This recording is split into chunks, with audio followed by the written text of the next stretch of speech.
My guest today is Inna Segal. Inna is a pioneer in the field of energy medicine and human consciousness, and she's the best-selling author of The Secret Language of Your Body, translated into 27 languages and with over 1 million copies sold worldwide.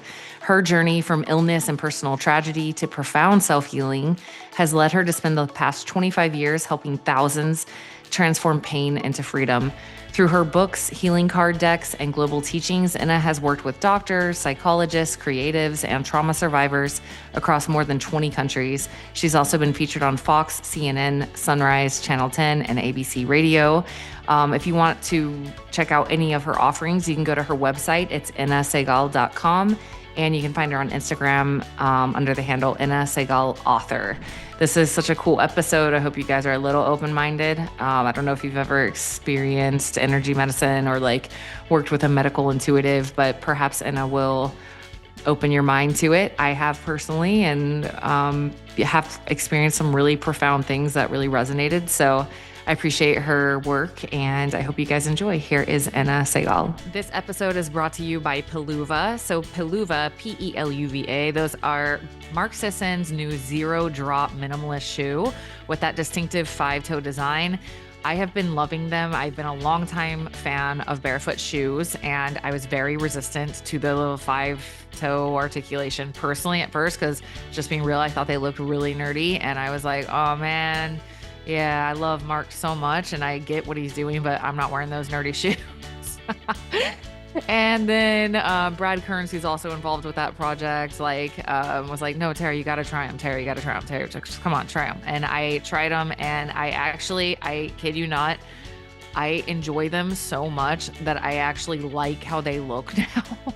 Weirdly, I can tell. So like the purpose of that 5-toe articulation is so that your toes can move more dynamically. So with other barefoot shoes, like I've been a long time fan of Vivos, and I'm still a big fan of Vivos, but they have just that big toe box, right? Which is awesome.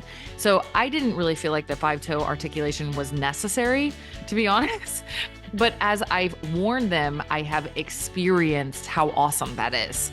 It was actually been quite surprising for me. And I wore them this morning. I wear them all the time, and I'm really, really enjoying that freedom of movement of my toes.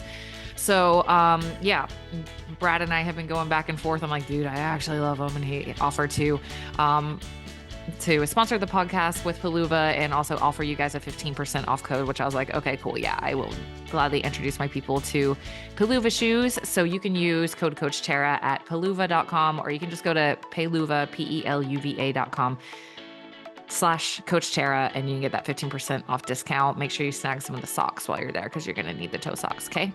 All right, let's get into the episode. All right. So Inna, you're tuning in from Australia, right? I am from Brisbane, Australia. Oh, so it's nice and early in the morning. Thanks for being here. Thank you for having me. And you have such a powerful message, and the power of your message really begins with the power of your own story and experience. So, can you share with everybody what brings you to what you're doing professionally now? Absolutely. And I do think that that's probably how a lot of people would get to do healing, because I don't think it's a dream you have at 15 or something like that. You can't see yourself, and it's not something that, especially when I was younger, was really out there. And Right. yeah, for me it really started with pain. I think I felt like my body and I were not friends, that it was doing things, and I just couldn't understand. I couldn't grasp it or figure out, how do I work with this? Because I'm one of those people who wants to understand everything and wants to achieve. And so for me, from when I was about 9, I started getting, sorry, 10, I started getting psoriasis. And it was kind of like, oh my God, what's happening to me?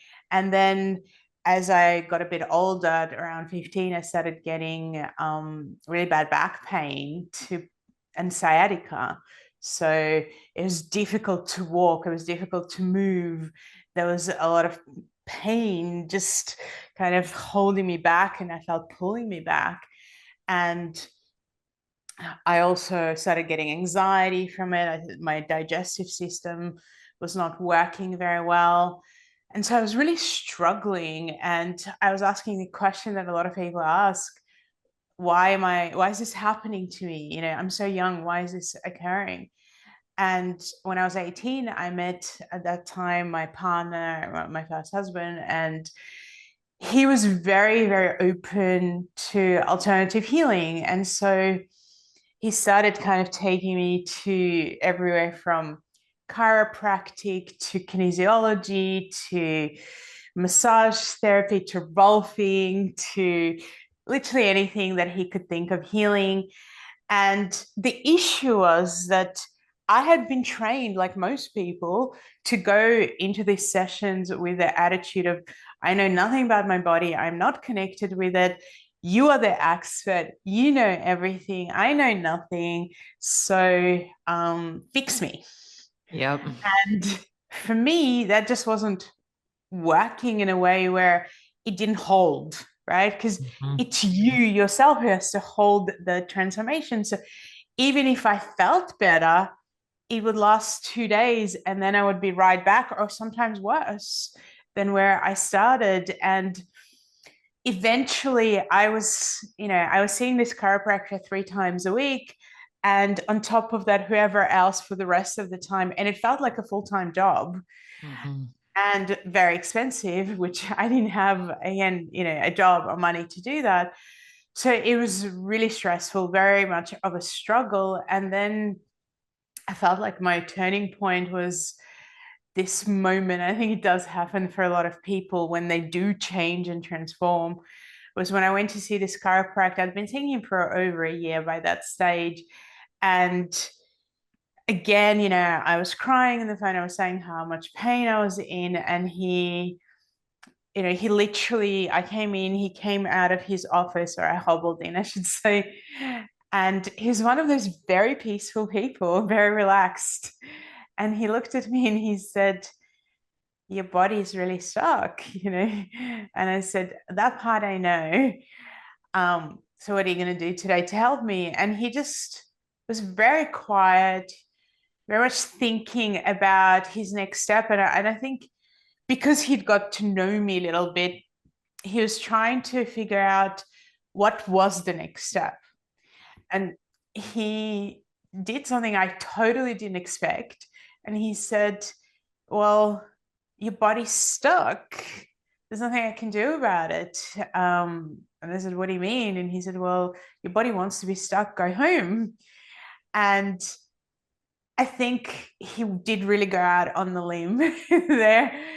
But I don't think it was from a place of, trying to hurt me or anything. I really think it was from this place of going, you need to kick up the butt, really. You need to do something and you need to stop relying on everyone. And when I left, I was fuming. I was furious that he could say this to me. How dare he, and so on. But as I was driving home, and it was only a few-minute drive, in the car, I was angry, but I was focused. And I just kept hearing this thought of your body's stuck. And my thought was, well, does it have this language? Does it, and I was studying literature at the time. Like I was one of those people, and linguistics. So I was thinking, right, so it has this language and it's speaking Japanese or Chinese or something, because I don't even know the letters of the language of how I'm going to get to this. But I also felt really strongly that I was going to heal myself, because I had tried all the avenues and now somebody kind of rejected me, pushed me, and basically I was there with me. And in the past, I'd always had these thoughts where, if someone said to me, oh, you can't do something, like I want to do acting actually, or you can't, I'd go, well, I can actually, because I can write. So I can write and I can, I can do acting in my own things. So I'm not going to be stopped. And so at that time I had that thought, oh, okay, so if no one can do it, I can do it. I don't know how, but I can do it. But I'm not going to get stuck on the how. I'm just going to explore. And so when I got home, I just thought, you know what? And I know because I heard you, Tara, talk about this. I'm actually going to start with the breath. I'm going to place my hands on my back. And what occurred to me was that I just held my breath most of the time. And the only time I didn't hold my breath was when I went to acting classes, partly because we learned about it and partly because I felt so excited and happy to be there. So I would breathe properly, and all the other times I would be like, oh my God, this is painful, so I'm going to hold my breath. So I actually started breathing into the pain for the first time in my life. And as I was breathing into the pain, and the fear is coming up of it's going to get worse and I'm going to make it worse. And so I thought, oh my God, I need to get my mind to be busy thinking of something, but not this. And so the only thing I could come up with at that time was to count backwards from 30. So I was like, okay, I'm going to, counting backwards from 30. And then this thought occurred, and it was a very conflicting thought, I'm going to say, mainly because I had really traumatic experiences of loss, and I just really didn't know where I was at in my belief in anything higher or divine at that particular point. And so when the thought came, I was both open and uncomfortable. And the thought was, I wonder if there is anything divine out there. And if there is, maybe it could help me. And so again, I wasn't really expecting anything to happen, but I was hoping, I think, and wishing that it did exist. And I felt this warmth, like waves of warmth go through my body. And because I had my eyes closed, I could kind of sense this golden light. And I could start, I felt like there was a start of something unwinding because I was so tight, so tense. And through after that thought, another one came, and it was definitely one I'd never actually considered, never thought about it really before that. And the thought was, I wonder what my back actually looks like. I wonder if I could see into my back. And I didn't even know where it came from.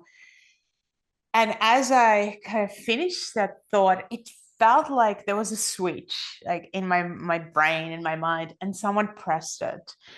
And all of a sudden, my kind of attention, because I had my hands on my back already, started to go into my back.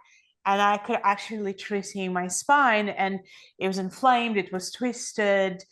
And my question, and I also think it was the first time in terms of my health, where I said, so why do I have this? But not from a victim perspective like I had been doing before, but from real curiosity. And I really want to know, I want to understand, where does this come from? And again, had no expectations at the time, but I started seeing, it was like a memory tableau, but with wisdom, with kind of understanding. And so I could see this experience I had when I came to Australia. So I was born in Eastern Europe. We lived in Italy for about 9 to 10 months. And then we came to Australia. And to be honest, I wasn't prepared for the culture hit that I got in Australia, because Europe is so very different. And on top of that, I was rejected, I was teased, whereas in Eastern Europe, in Italy, I was loved and accepted. And so to me, that was this massive rejection. And I started to link it and go, oh my God, that's how I got my skin condition. That's how I got psoriasis. And even though it is a condition that has run in my family, I was like, well, nothing that it's there, but the trigger was actually being attacked and rejected. And then as I acknowledged it and felt through it, it was like the image changed and my inner self, my, let's call it the wisdom of my body slash soul, went, okay, well, the next part that you need to understand is that when you went to high school, it was a different level of rejection that I had because my parents saw that I was, I was good at studying and I really wanted to kind of succeed. And they went, all right, we'll pay for you to go to this very kind of prestigious private school because the private school was giving out have very highly discounted places for a few people that really couldn't afford it, and especially people who were not Australian, who were from other countries. And what they didn't realize was that most of the kids who are going to this school came from families where it was literally like I visited some of their houses. They were living, to me, what looked like a palace, whereas I came from a background where we didn't have a toilet at home, we didn't have a bathroom, we didn't have a shower, we didn't have water. Everything had to be brought from the outside. And now I'm kind of entering into this universe of people who are super, super rich. And now they're angry that the school has allowed people like me to come in there and they're Mm. attacking. They're like, go back to where you came from. And Wow. now I'm experiencing rejection because now I can speak English, Mm. better. And Mm-hmm. now I'm having this, oh my God, oh wow, I'm being rejected for that type of reason. And I'm walking around like again in self-protection, and so are all the other people who are being rejected. And all of us are having issues with our spine. Mine was lower back, others are having getting scoliosis, and I was like, oh my God, I didn't even realize this. Mm. And but we're trying not to say anything because we're like, we've got to succeed, we've got to prove to our Mm-hmm. parents that you came Mm-hmm. here, you came to this country, we've got to do well. And and I can see how that really caused issues, and me kind of coming home and going, wow, well, my parents like are struggling financially because lower back pain is so much about that. And here I'm with these people, and it was really stressful, confusing for me at that time. And and on top of it, I was suppressing everything that I wanted to do because that really wasn't encouraged in that particular school. It was much more about, well, how are you going to be a lawyer, how are you going to be a doctor, not how Mm-hmm. you're going to be some creative. That was just like, you're going to waste your life. So it was really interesting to get all of those insights from my body. Mm-hmm. And then I actually had, again, I acknowledge I cried through some of this. And I started to get these images also of my grandparents, which was this, ancestral type of trauma that my inner being was showing me. So now it wasn't a memory anymore. It was more of my inner being going, well, on top of this, you are carrying the trauma of your grandparents who went through. My grandmother was part of a family of 8. And during the war, she was literally shot. I mean, her mother was shot to save my grandmother's life. And Mm-hmm. she survived for 4 years on her own. And Oh, wow. she was shot at so many times, and all her brothers and sisters were killed, Oh, my and her goodness. mother. And my grandmother was 13 at the time. So, Mm. it's extremely traumatic. And then she Mm-hmm. didn't really talk about it except to my grandfather for 50 years. And Wow. her and I had this massive trauma. I got pregnant when I was 19, and I went full term and then lost the child. And Mm-hmm. this loss just, intertwined with my grandmother's.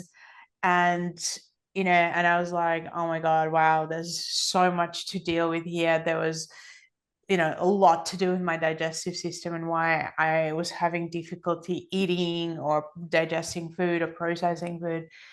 So I knew this one was going to take quite a while to really Mhm. process because it had only happened not that long ago for me.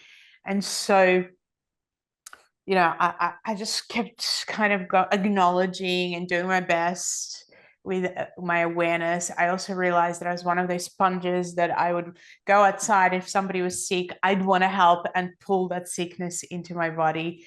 Mhm. And that happened a lot because somebody would go, I have knee pain. I talk to them, and the next day I would have knee pain, but they would feel better. And Mhm. so we had all these, I had so much insight in this experience of kind of like opening myself up to what's going on in my body through this intense pain. And the following day, I fell asleep. I was absolutely exhausted after all of these insights. This went on for hours. And I could still feel the unwinding in my sleep. And I was like, oh my God, my body is doing something. I've never felt it like this before. And so when I woke up the next day, I had, I would say 70% of the actual pain was gone. I still felt the tension. I still felt some pain and some twistedness, but I knew something was shifting. And I also didn't want the skepticism in my mind, because I am a skeptic in that sense, to take over. So I made this decision and commitment to keep going until my back and psoriasis and the anxiety and digestive system started to at least improve. I didn't, my Mhm. hope wasn't to get rid of it. I was like, just improve it. I just want to Mhm. not be in pain all the time. And it took about 3 weeks, and I had no more back pain, and I really never had it since. And the Wow. psoriasis, which was all over my elbows, my knees, again, just disappeared.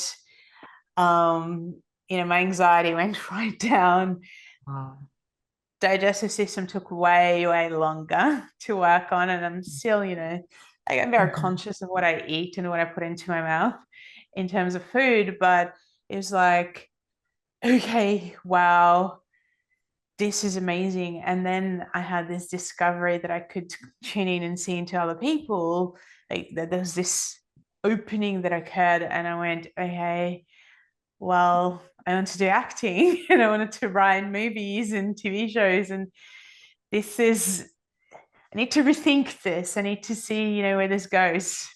Mhm. Wow.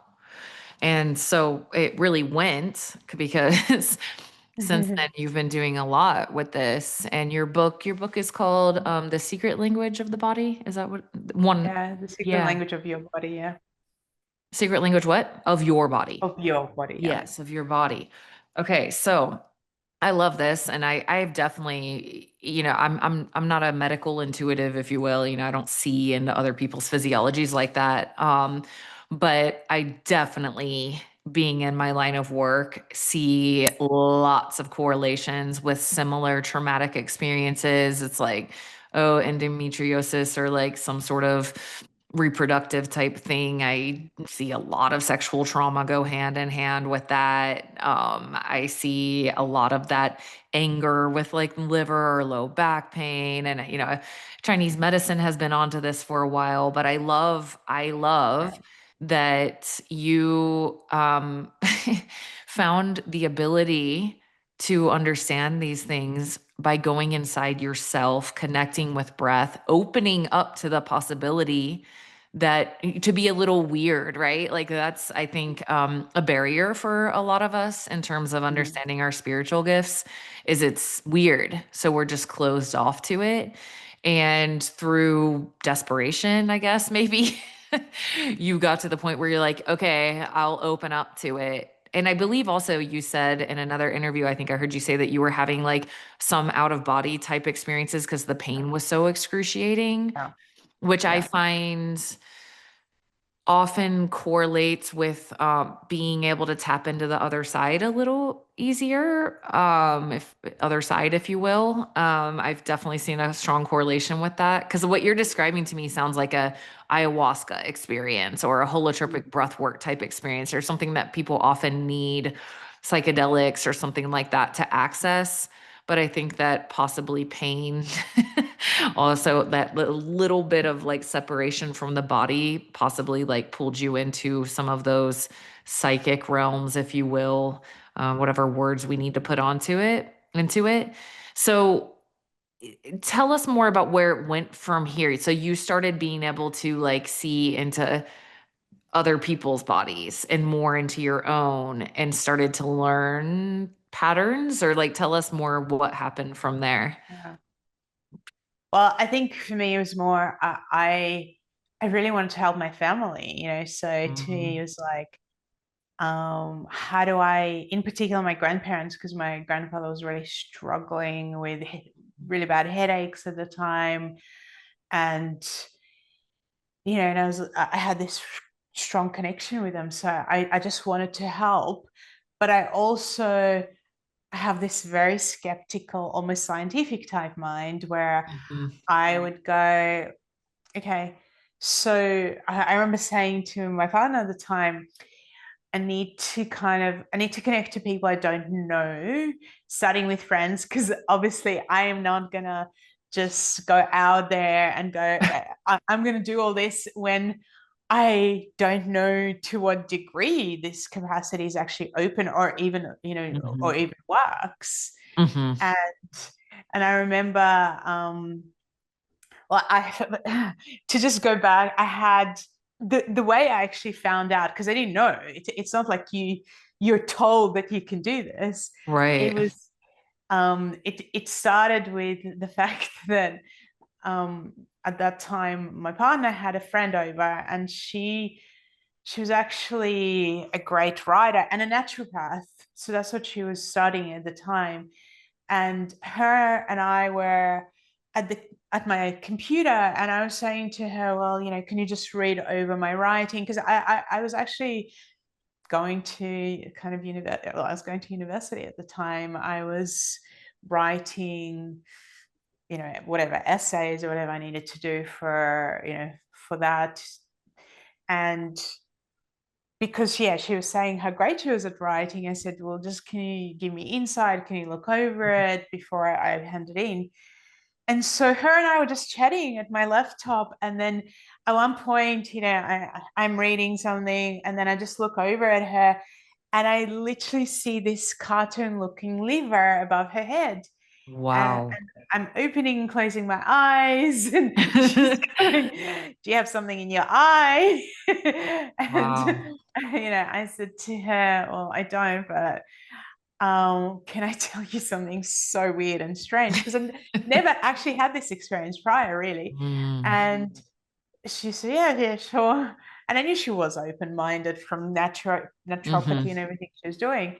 And so I said to her, it's going to sound really weird, but do you have liver problems? And she said, yeah, I'm like, she didn't expect that. She said, yeah, I've had them my whole life. How do you know? I didn't even know how to answer that. How do I know? But all I knew was that the image changed. And Wow. I actually saw her grandfather. And I also knew, like, like in the image, I could tell that he had been through the war, and he actually had been in a concentration camp. And I said to Mm. her, well, has he been in in a concentration camp? And she said, yes. And I said, did he have the same issues as you have? And she said, yeah, he did. And then I Mhm. said to her, do you get nightmares? Because I am getting that you do. And she said, yeah, a lot. And I said to her, I remember thinking, oh my God, I wish I paid attention in science class, because I thought, I'm going to do acting and writing. Why do I need science? Seriously. Right. And so I thought, this could be so wrong, because I know nothing about the body, especially at that time. Mm. And I said to her, do you have no, I feel like your condition comes from your DNA. I feel like there's something going on with your DNA. And I'm thinking, oh my God, I know nothing about this. This is so uncomfortable. And Mm. it was really interesting because 2 years later, she had this test done, and that's exactly what, she got in terms of results. But I also then started saying things to her that were related to her family, but were very kind of hidden, and things that she actually didn't know about. And she said to Mm. me, I don't know this stuff. I'm going to call my mum. And so she calls her mum, and I was 21 at the time, she was 25. And she said to me, she's like, after she spoke to her mum, oh my God, I've just learned more about my family in the last, hour between talking to me and her mum than I've known in my last 25 years. And we both kind of sat there staring at each other, and I'm going, um, this is really weird. I've never done this before. I don't know how to, like, where to Mm. put it, Mhm. essentially. And yeah, and she was a bit like, yeah, I know. And the next thing that actually happened around this days, I think, was my mum called me, and she goes, because I shared it with her, and she goes, okay, well, now I think you can do some healing on your dad because he hurt his knee really badly at work and he needs to go to work. Or he's struggling at work. I can't remember which one it was. But I said to her, and you want me to do what? And she said, well, you did healing on yourself. Look at where you are. Because she had been with Mm. me when, I couldn't cross the road, or I was, Right. she had to drag me, and she had been very stressed about my health and my situation. And so she's like, well, do it on your dad. And I was like, I don't even know what you're asking me for. I don't know what you want me to do. And she was like, well, whatever you did for yourself, do it. And I was like, fine. I can only say to you that I can concentrate on his knee, and I'm not promising anything else. And so I'm concentrating and focusing, and I keep seeing these boat. And I call my mom back, and I said, well, I'm seeing boats. So either I'm crazy or he was on a boat and when this happened. And I just want to know if he was at work or on a boat. And she's like, no, he hasn't been on a boat. He was at work. So I went, okay, fine. And clearly she called him to ask him, or she spoke to him. And a few minutes later, I get a phone call from my dad, and he's like, what are you doing? And I said, well, I don't know if mom told you, but I have this new ability. And he was like, I'm really happy for you. But I said to him, I just need to know about this boat thing. And he said, well, yeah, I was on a boat, but I don't want you, I don't need you telling your mom this stuff.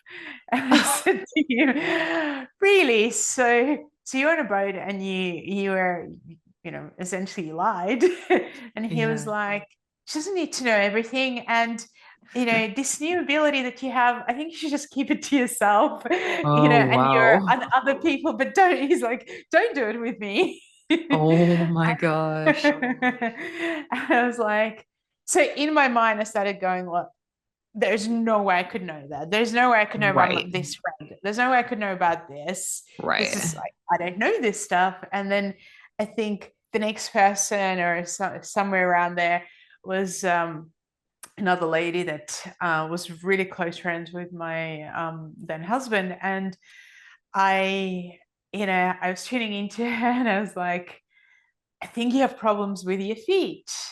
Like, I'm really seeing that. And I remember also thinking, okay, well, again, 100% didn't know that. It's not like you just go, okay, you have this. And she was like, yeah, I've suffered with feet issues for years and years. And and so I was like, okay, well, there is something to this, because now, I'm really getting things that I just don't know. And the way I'm going to, work with this is I am going to see if there's courses available that I can do to learn more.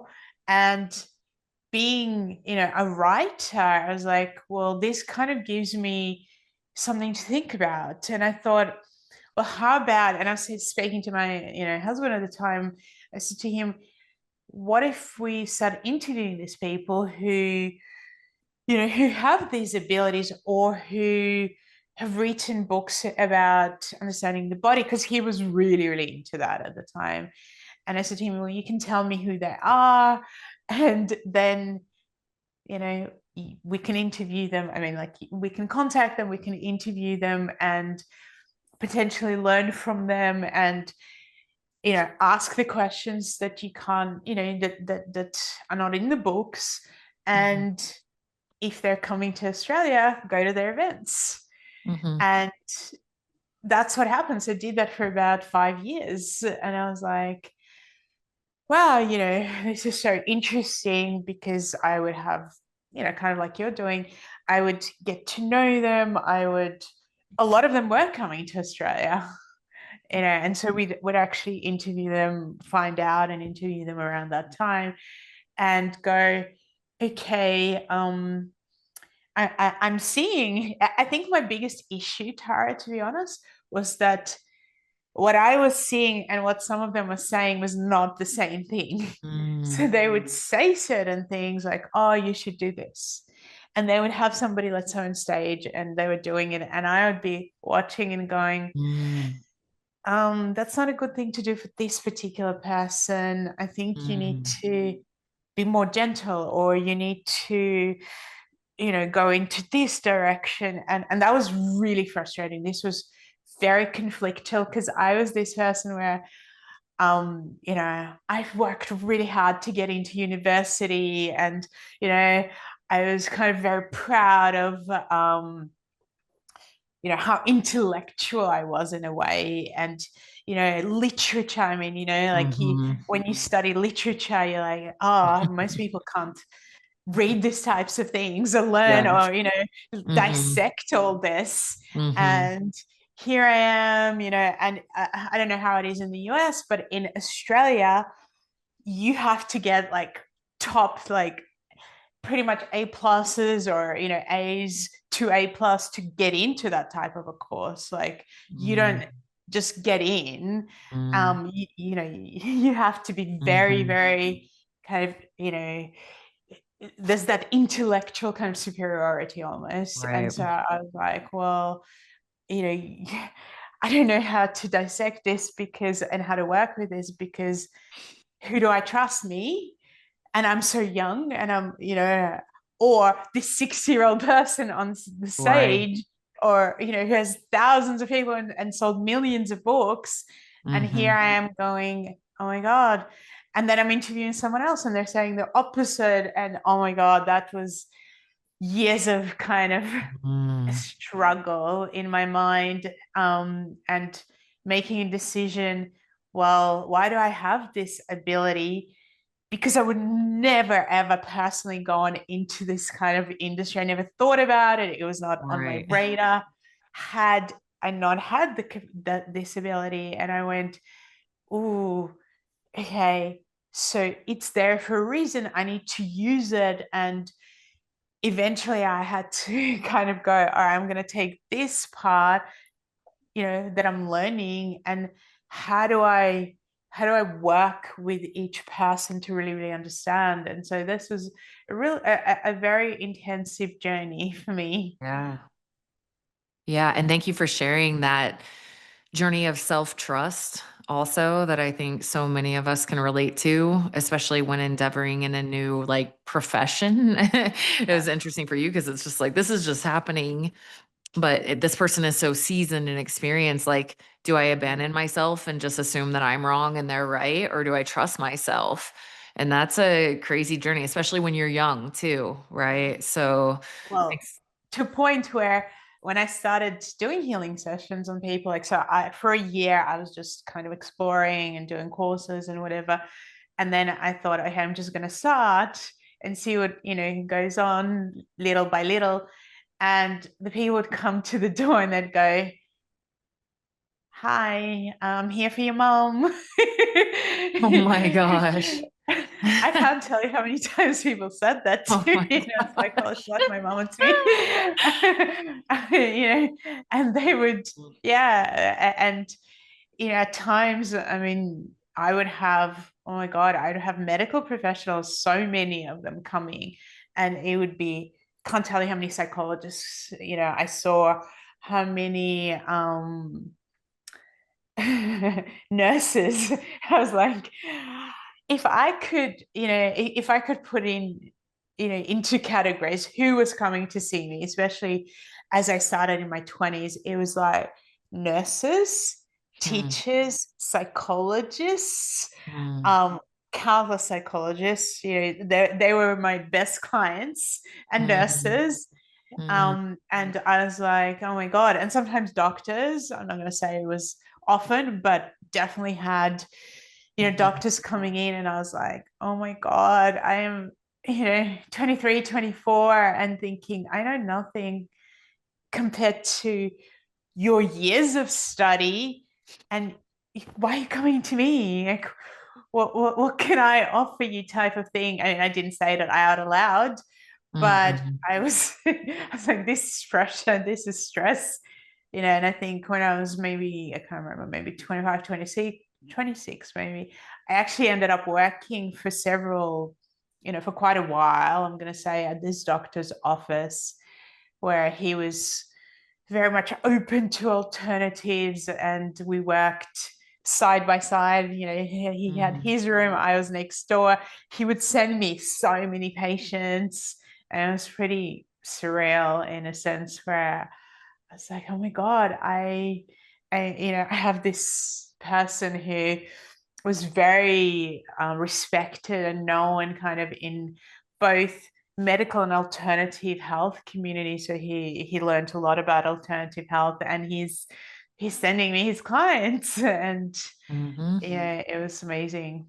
That's so cool. I think that before we have experience with these type of things, we all think it's weird, right? Like it's like, oh, it's like cuckoo bananas, blah blah blah blah blah.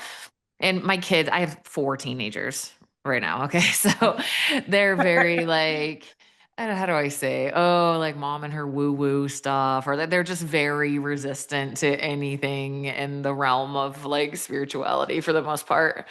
The older ones are like slightly more open to it, but a 13-year-old in seventh grade that's trying to be cool doesn't really want to hear about Yeah. the psychic downloads that some guy that you met recently had about your past lives. It's like, cool, Yeah. don't be weird, mom. Don't be weird. Conform and fit in at all costs. But I always tell them, I'm like, well, in my experience, you just know pretty quickly if somebody has that gift or not. I've met with a medical intuitive once. She just straight to it. She's just like, they're working on your right hip. I'm like, okay, yeah. And just several other things that were even in my soul, like, emotional things I was dealing with, like acutely, just straight to the point addressing them. And so it's I'm so grateful that you were able to get past your skeptic mind, and do I dare even say grateful that you went through all that pain so that it could open up that gift in you, and especially maybe your private school torturous experience that also led you to valuing being this like academic, which then also got you to write books and be a little more progressive in business perhaps, and be able to get on podcasts and get the word out there. And it's cool how it all came together. Definitely not what you were expecting, but very cool. What would you say for people who might be interested in your book? And you have a lot of resources on your website also. Um, what would you have them start with, actually, if they're kind of curious about this and want to learn more? Would that be the book? Yeah, I would really get people to explore the secret language of your body. And you do have to say your body, because there's another book with the same, almost identical Okay. name that's actually come out very recently. And Great. just go with what works. Yeah.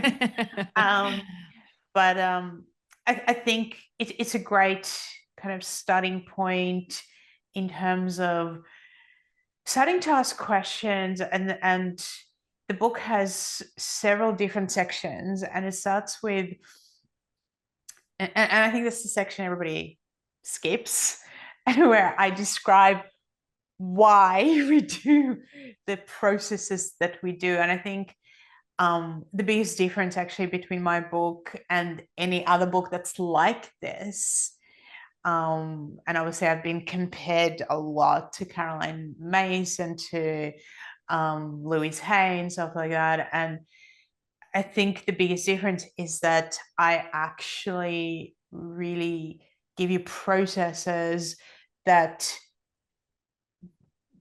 embody all of you, so from the breathing to the touch to movement at times to pressure points to visualization to letting go and releasing statements to kind of, well, anything that we've got that we can work with, essentially, to going inside and asking good questions, to exploring your life story and all of these types of things. And what I really want people to do is to start by actually taking a moment to read and understand how to do the processes properly, because there are, I thought about people and I thought, well, everyone's so different, right? Some of us are more auditory, some of us are more visual. Like I'm a very visual person, but I didn't actually know that until I had my healing experience. I had no idea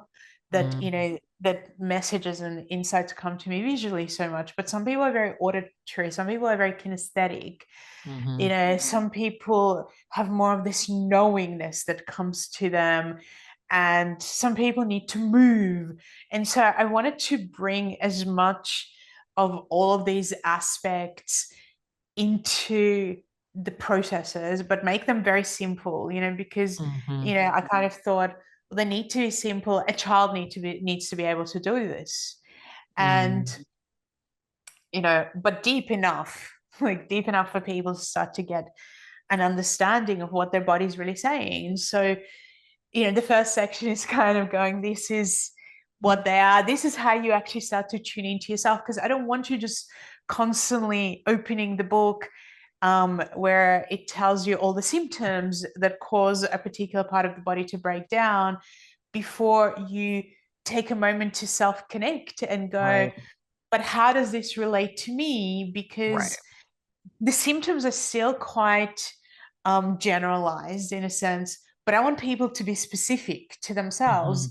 And I also want them to start to recognize that, and I've been saying this in different podcasts because I think most people have never thought about this. Right. And what I want them to realize is that the anger, let's say anger or fear, let's talk about fear because fear is a huge one. The fear that you feel that makes your throat feel like it's going to tense up and you're having difficulty to swallow, and the fear in your stomach and the fear in your heart is not the same. It's actually not the same fear and doesn't have the same storyline. And every emotion has some kind of storyline if there is charge. If you're feeling it and you're like, I don't like it, I don't want it, it's uncomfortable for me, it has a storyline. And the storyline around your throat is very different to the storyline around your heart. So the throat is an area, obviously, of communication and our voice. And this is my essence, that I can have a voice, that I can speak, that I can be heard. And so when you have fear around here, it's because you've been shut down and you haven't been able to express yourself in the way that is healthy for you. And so what people start to do is they become angry, or fearful. So they start expressing through anger, which then makes people go, well, I don't want you to be angry with me. That's not nice. And they kind of slap that other person with attacking them back. And then they go, oh my God, why I'm saying my truth? Why are you hurting me? And so then they kind of go, hey, I'm not going to say anything, I'm going to shut down. And the fear is, what if they judge me, what if they attack me, what if I say something wrong, Mm-hmm. and then when we come to the heart, that's intimacy, right? So when we are rejected, betrayed, hurt, by somebody we really love and care about, then the heart starts going, and we can see how many heart problems people have. It starts going, oh my God, you hurt me. Now I'm really afraid of opening my heart, and because I might get hurt again. And so here the fear is, what if I'm so hurt I can't rebuild myself? Mm-hmm. What if, I, like I felt hurt. I don't want to have those feelings again. So we have fear, around intimacy, but then we also have fear around a purpose, because we go, well, what if I'm rejected like I was at school? Maybe I should hide, or maybe somebody said this to me, my parents or school teachers, or later on my boss, or somebody said something that made us feel like, oh my God, I can't.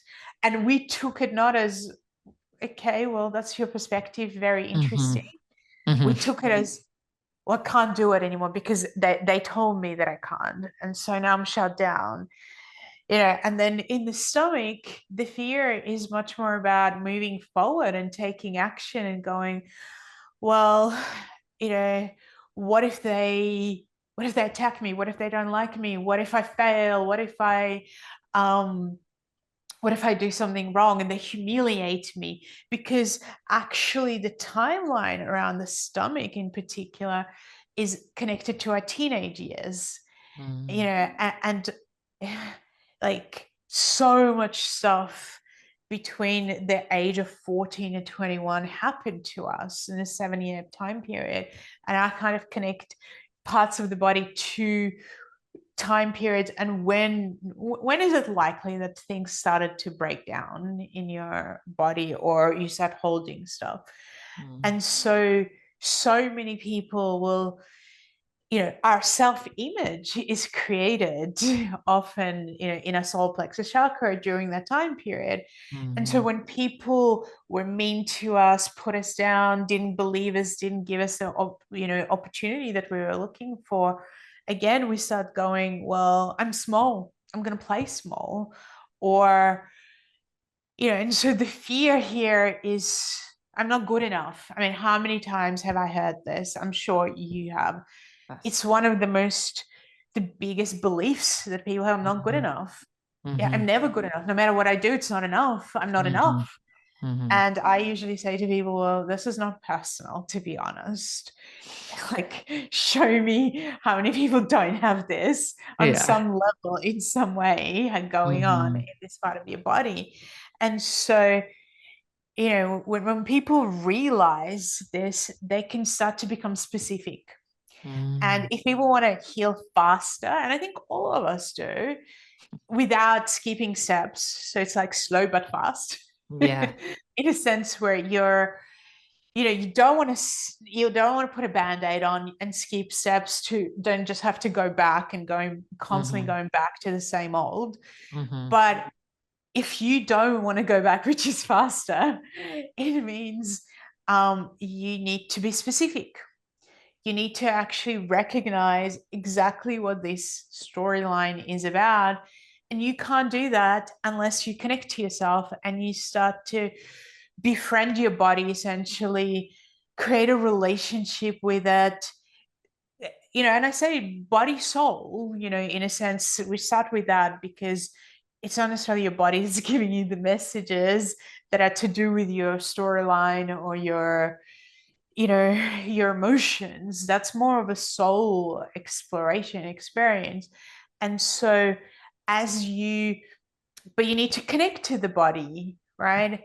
Mm-hmm. And you need to breathe with the body, because how are you going to get messages without breathing? Because you're going to be stuck in your mind. So to get into the body, you're going to breathe.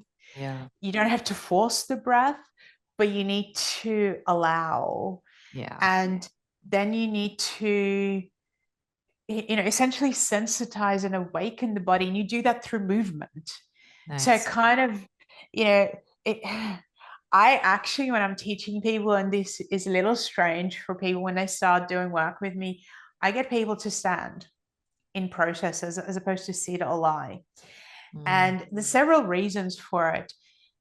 I mean, there are certain processes where people can sit or lie, but mhm, mostly we start with standing. And this one of the reasons is that when you're lying down, your actually your body starts to prepare for sleep. mm, And because I understand subtle bodies, we have this body called the astral body. And the astral body holds all your desires, all your emotions, and your consciousness. And so when you go to sleep, the reason you become in deep sleep unconscious is because the astral body is actually going into the spiritual world for recovery. It's home and it's mm, connected to the soul. mm, Whereas the physical body and also what we call our etheric, which is the body of vitality and chi and energy, stays inside the physical body mm, and is recovering on that physical level that we need in terms of energy. And so you have the and the astral going into the spiritual world, and also your I. So your sense of self, which is also a kind of energy body, is going into the spiritual world. And and so you don't have that when you're in deep sleep. And a lot of people can feel, at times when the astral body comes back and you wake up and it's like there's a bit of a jolt. You wake up and you're like, I'm back here in my body, which is the astral coming back. And now you're conscious. So mhm, now your consciousness is back and your also sense of self starts to come back. And so I want people to have a very conscious sense of self and access to their emotions fully when they're mhm, doing this deeper work. Because again, I heard you say, I want, in one podcast, so, well, I want to make this, why do we need to have extra suffering if, why do we need to prolong it? I mhm, think you can learn from it, but you don't need prolonged suffering because mhm, that actually weakens you a lot. And mhm, so, by standing, what I do is I get people to really focus on what does it mean to connect to my sense of self. And mhm, this is what it feels like. This is what it's about. And then we actually create this separation of now I'm going to enter into this space, into this circle where I'm going to connect to myself and I can express whatever, I can lose it in whatever way that I need to. I can cry, I can, move, I can do whatever I need to do. mhm, But when I step out, I'm going to come back to my healthier self, but now reintegrated with everything, all the wisdom and transformation that happen inside this circle. And I also get people to really ground it and bring it into their nervous system so that it starts to become a new aspect of you, a new part of you. And when you stand, you're not scrunching. So, like if I'm sitting, there's parts of me that I'm scrunching up and I'm moving around. And right. so I am not fully like, how can I be fully embodied, right? I cannot Mhm, when I'm sitting. So mhm, there's still parts of me that are, and again, because I can see these bodies, I'm like, oh, it's going here from a person. They're not fully present because, like if I often say, and again, this is only for people who can obviously stand and move, that the others will sit or whatever, mhm, and I will say, even if you could do a little bit, even if a little bit, and and during the process, I'm like, okay, well, maybe we can move, or we can take steps forward, or we can connect to our bodies in different ways that we can't when we're just sitting or lying. And it kind of reminds me of this story where I had this lady and she could hardly walk. So mhm, she actually came to my course. It was a live one at the time, and it was upstairs. And she was like, "Oh my god, I've got chronic fatigue and fibromyalgia and a million other issues with it." She mhm, was struggling with, and I cannot walk. And I said, and she said by the time she got in, it was like, a 1 minute kind of walk up the stairs. She was sweating and she was like, oh my God, I can't do this. And so during the process, like when I was teaching, I said, all right, well, we're actually going to work on our ancestry, and we're going to work on on a mother line, on a feminine line, but with the mother, and whatever you've picked up from her. And I said to this lady, she's like, to get into this room was already so painful. You're asking me to walk around the room and do this process. And I was like, yeah, just try. Just like, even if it's a few steps, just do whatever you can do. And so, she gets up, and we're in that particular process, you need to, like, we're literally going through trimesters. Like, you've got to step, otherwise you're too stuck in your mind if you're sitting down. And so she's stepping, and at one point, all her pain that she had, especially in her legs and in her knees, just lets go, because she's having this massive realization about what she's picked up from her mother. And she's like, oh my God, I can walk. I can walk around the room. I just can't believe it. And, she comes back the next day without her cane, without anything. She's like, I can walk. Wow. And then she said, and you're not going to believe this, Ina, but it's like I've got 5 centimeters of my height back, because her leg was bowed. And now it's not. And, and so we're seeing, as we're using all of ourselves, like, we're seeing results, which, in some ways you're always looking for that, because you're like, does this work? That are really profound, because everything is involved inside of yourself. And I always say it's like there's the thinking part, and lots of people in the healing industry will say, well, the thinking is the key, and there's some truth to it. There is, you need to think, right? You need to direct it, but it's not the full key, Right. because you've got to feel, and then you've got to act. Like, you've got to move, and you've got to then put it into your life as a lifestyle. Like, it's got to become part of your life. And this lady, she was in her, mid 60s, I think, at the time when she came, or early 60s, something like that.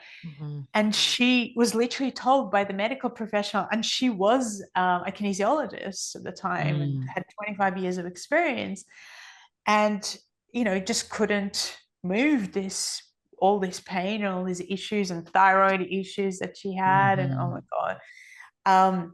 And she said her doctors at the time, in hernia, like, I honestly, like, there was so much. And her doctor said, look, honestly, where you're at in your health, you don't have long. And I hate that doctors say this, because I just, again, that kind of feeds that part of us that, could give up when you don't, where there's so many options not to.